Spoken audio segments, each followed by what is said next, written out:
Gen மத துறவி ஒருவர் இருந்தார். அவருடைய வீட்டில் காணிக்கையாக வந்த பொருட்கள் இருந்தன.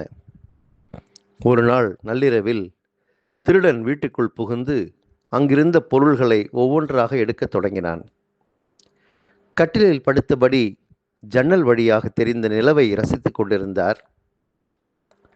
வீடு திருடு போவதை அவர் உணர்ந்தார். ஆனால் நிலவை ரசிப்பதை நிறுத்தவில்லை. எல்லா பொருள்களையும் எடுத்த பிறகு திருடன் வெளியேறி கொண்டிருந்தான். அவனை தடுத்து நிறுத்தினார் ஞானி. தம்பி, இந்த கட்டிலையும் எடுத்துக்கொண்டு போ, உனக்கு இது உதவும் என்று சொன்னார்.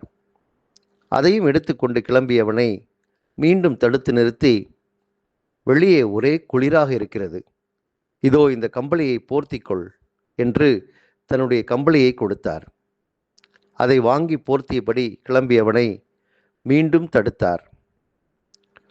உன் உடைகள் எவ்வளவு கிழிந்து போயிருக்கின்றன, இதோ என் உடைகள், போன வாரம்தான் புதிதாக எடுத்தேன், கொண்டு போ என்று கொடுத்து அனுப்பினார். கட்டிய துண்டோடு தரையில் படுத்திருந்தார் ஞானி. மீண்டும் வட்ட நிலவை ரசிக்கலானார். அவரது உபசரிப்பைக் கண்டு செய்வதறியாது அங்கே நின்று கொண்டிருந்த திருடனை பார்த்து புன்னகைத்தார். தம்பி, இந்த நிலவு எவ்வளவு அழகாக இருக்கிறது தெரியுமா? உலகிலேயே மிக விலை உயர்ந்த பொருள் அதுவாகத்தான் இருக்கும். அது மட்டும் எனக்கு சொந்தமாக இருந்தால் அதையும் உன் கையில் கொடுத்து அனுப்பியிருப்பேன் என்று சொன்னார். திருடன் அவருடைய வார்த்தைகளால் திருடப்பட்டான். மனம் மாறி ஞானியின் காலில் விழுந்தான்.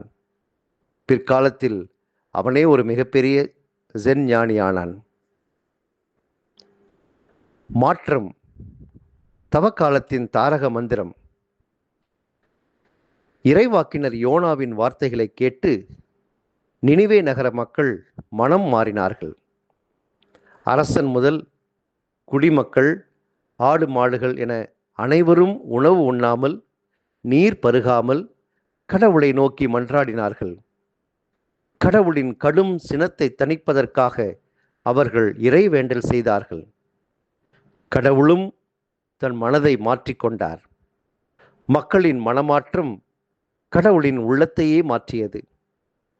மனம் மாறுவதை விட்டுவிட்டு அடையாளம் கேட்ட மக்களுக்கு யோனாவின் அடையாளத்தை கொடுக்கிறார் இயேசு.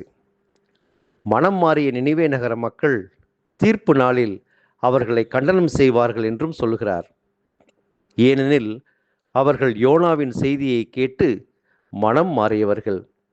யோனாவை விடவும் சாலமோனை விடவும் பெரியவராக இயேசு இருக்கிறார். அவருடைய வார்த்தைகளை கேட்டு அவருடைய வார்த்தைகளை வாசித்து நாம் மனம் மாற வேண்டாமா?